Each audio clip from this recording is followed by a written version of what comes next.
새해가 되면 항상 책을 읽으리라 다짐을 하는데요. 그래서 최신 이북 리더기를 또 하나 드리게 되었습니다. 오늘 살펴볼 기기는 오닉스 북스의 리프 3 모델입니다. 참고로 국내 정식 발매된 모델은 오닉스 페이지라는 이름으로도 불리는데 저는 조금 더 저렴하게 사려고 해외에서 판매 중인 리프 3를 직구로 구매하게 되었습니다.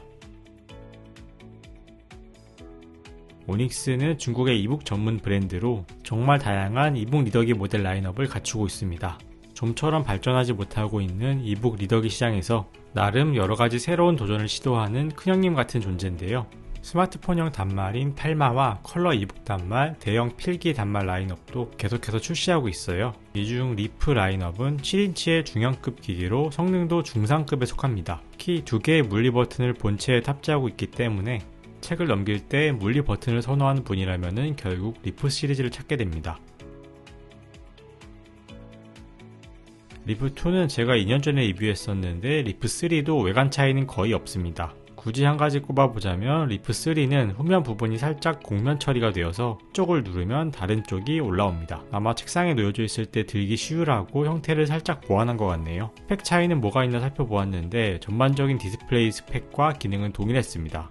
차이점은 CPU와 램 차이 그리고 배터리 용량 차이였습니다. 먼저 CPU는 퀄컴 쿼드코어 CPU에서 옥타코어 CPU로 업그레이드 되었고 램도 2기가에서 3기가로 업그레이드 되었습니다. 아마도 램 업그레이드가 가장 큰 메리트일 것 같은데요. 덕분에 여러 앱을 띄워도 책 로딩 속도가 빠르고 앱이 뻗는 일도 적더라고요. 그리고 배터리도 2300mAh로 기존보다 15% 정도 더 증가해서 더 오랫동안 충전 없이도 휴대하고 사용할 수 있게 되었습니다.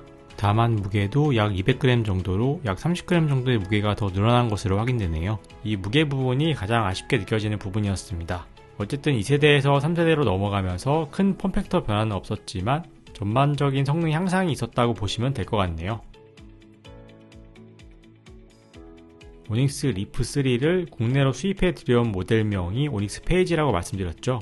그래서 실제로 기기는 똑같지만 한글화가 되어 있는 점과 국내 AS를 지원하는 정도가 차이라고 볼 수 있습니다. 가격은 국내 정발된 페이지 모델 기준으로 31만 9천원이며 Q10에서 해외 직구로 구매할 시에는 약 25만원 정도에 구매할 수 있었습니다. 기기의 성능은 동일하지만 국내 정발된 페이지 모델은 한글화가 잘 되어 있으며 리프3는 처음 켜면은 중문으로 시작을 하고 이걸 영문으로 바꿀 수는 있지만 한글 메뉴는 사용할 수 없고 구글 플레이도 셀프로 다 설치해줘야 합니다. 구글 플레이는 APK 퓨어 같은 사이트에서 APK 파일을 다운받아 이북 단말로 옮겨서 설치해주시면 됩니다. 일단 구글 플레이만 설치하면 다른 한글 앱들 모두 단말에서 직접 다운받아서 한글로 사용할 수 있으니 이 부분은 걱정 안 하셔도 됩니다. 간단한 세팅만 셀프로 하실 수 있다면 직구 모델인 리프3를 사서 7만원 정도를 아끼시는 걸 추천드립니다. 리프3에서는 새로운 마그네틱 케이스가 추가되었는데요. 자석으로 본체와 부착되는 아이패드와 같은 방식이며 플립 온오프 기능이 있어서 화면을 보호하면서도 빠르게 독서를 시작할 수 있습니다. 평소에는 닫아서 디스플레이를 보호해두다가도 책이 읽고 싶어지면 플립을 바로 열면 슬립 모드가 해제되고 읽던 책을 볼 수가 있습니다. 그리고 다시 플립을 닫으면 슬립 모드로 돌아가서 배터리를 아낄 수 있습니다. 기존의 플립 케이스와 다르게 스탠딩 기능은 없지만 직관적으로 쓸 수 있어서 좋았어요. 아쉬운 점은 무게가 좀 있다는 점이었는데 안 그래도 리프3가 전작보다 조금 더 무거워졌는데 케이스의 무게가 110g 정도라서 이것까지 추가하면 거의 310g이 되어서 손목의 부담이 확실히 됩니다. 한 가지 더 아쉬운 점은 후면 자석이 그다지 강한 편이 아니라서 조금만 충격을 주어도 쉽게 케이스가 벗겨지는 점이었습니다. 안 그래도 옆면이 노출되어서 보호받지 못하는 구조인데 이렇게 쉽게 벗겨지기까지 하면 큰 보호 효과를 기대하기는 어려울 것 같습니다. 때문에 무게가 걱정되시는 분은 과감하게 케이스를 생략하시는 걸 추천드려요. 요새는 전자잉크 디스플레이도 내구성이 꽤 강해져서 쉽게 파손되지 않습니다. 일반적인 이북 보급기는 6인치부터 시작하는데 리프3는 한 단계 더 큰 7인치죠. 6인치 대비 7인치를 쓰면 확실히 시원시원해진 느낌이 듭니다. 화면도 커졌지만 1780x1274 해상도로 300ppi라서 말끔한 화면을 보여주는 덕분에 만화책을 봐도 훨씬 더 집중해서 많은 대사들을 볼 수 있게 되더라고요. 물론 책을 볼 때에도 더 많은 정보를 한눈에 담을 수 있어서 좋았습니다. 다만 화면 크기가 커진 만큼 휴대성은 떨어지게 되었는데요.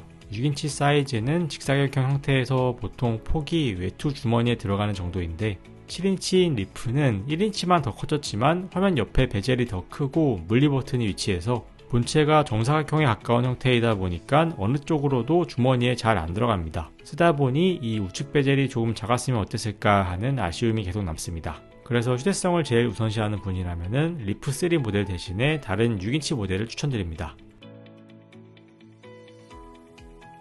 물리 버튼 때문에 베젤이 커졌지만 그럼에도 불구하고 제 생각에 많은 이북들 중에서 리프를 고르게 될 첫 번째 이유는 바로 이 물리 버튼입니다. 책을 집중해서 읽다 보면은 움직임을 최소화하면서 화면을 넘기게 되는데요. 터치로 이북을 넘기는 방식은 움직임도 많을 뿐더러 손가락에 근육을 많이 쓰면서 긴장을 주게 됩니다. 하지만 리프 3의 물리 버튼은 항상 손가락이 가 있는 위치에 있기 때문에 손가락을 까딱까딱 하면은 페이지를 뒤로 앞으로 오갈 수 있는 거죠. 덕분에 손가락의 피로감이 상당히 줄어들기도 하지만 속독을 주로 하시는 분이라면 정말 빠르게 화면을 넘겨가며 책을 볼 수 있습니다. 오닉스 리프 3는 자체 스피커를 내장하고 있는데요. 덕분에 오디오북을 들을 때에도 따로 이어폰을 챙길 필요 없이 본체 스피커를 가지고 이북을 들을 수도 있고 여러 명이 함께 들을 수도 있습니다. 마이크까지 내장하고 있어서 필요하면 음성 녹음까지 할 수 있어요. 그리고 중력 센서가 있어서 화면 좌우 전환도 하면서 다양한 책상 환경에 맞춰서 이북 단말을 놓고 책을 읽을 수 있습니다. 그리고 32기가 기본 저장 용량을 탑재하고 있어서 소장하고 있는 이북 파일을 편리하게 넣어서 보관하고 감상할 수 있으며 SD카드 슬롯도 있기 때문에 필요하면 용량을 확장해 쓸 수도 있습니다. 사실 운영체제는 안드로이드 11이기 때문에 스마트폰이라고 생각하시고 쓰셔도 돼요. 실제로 와이파이만 잡으면 유튜브도 볼 수 있고 웹서핑도 가능합니다. 물론 전자잉크 디스플레이 때문에 잔상이 많아서 영상을 감상하기는 어렵습니다만 급할 때 웹서핑을 하면서 자료를 바로 다운받기는 좋았어요. 특히 속도가 빠른 덕분에 스마트폰용 앱도 어느 정도 플레이가 가능해서 이북 단말 전용 앱은 전자잉크 디스플레이에 최적화되어 있고 속도가 빠르긴 한데 책을 고를 수 없는 경우가 많은데 이북 단말에서 스마트폰 전용 앱을 켜고 직접 책을 고를 수 있는 점도 좋았습니다. 2023년에 새로 리뉴얼되어 출시된 리프 3는 7인치 화면의 물리버튼 조합이라는 리프 모델만의 장점을 잘 살린 채 세대 교체를 이루어 전반적인 기기 성능이 업그레이드 되었습니다. 스타일러스 펜과 같은 고급 기능은 빠져있지만 그 외에 이북에서 사용할 수 있는 기본적인 기능들을 모두 탑재해서 고성능의 중급기로서 여기저기 두루두루 쓰일 수 있을 것 같습니다. 무엇보다 물리 버튼을 사랑하는 분이라면 꽤나 마음에 들어할 제품이지만 사행성 부분에서는 전작보다 무게가 더 무거운 점이 아쉽습니다. 대중교통에서 들고 다니면서 보는 용도로는 6인치 모델이 더 나을 것 같고 리프 3는 자리를 잡고 카페 같은 곳에서 앉아서 보는 용도가 적당할 것 같다고 생각되네요. 그럼 이북 리더기 구매에 참고가 되셨길 바라며 여기까지 인사이트였습니다. 오늘도 시청해주신 여러분 감사드립니다.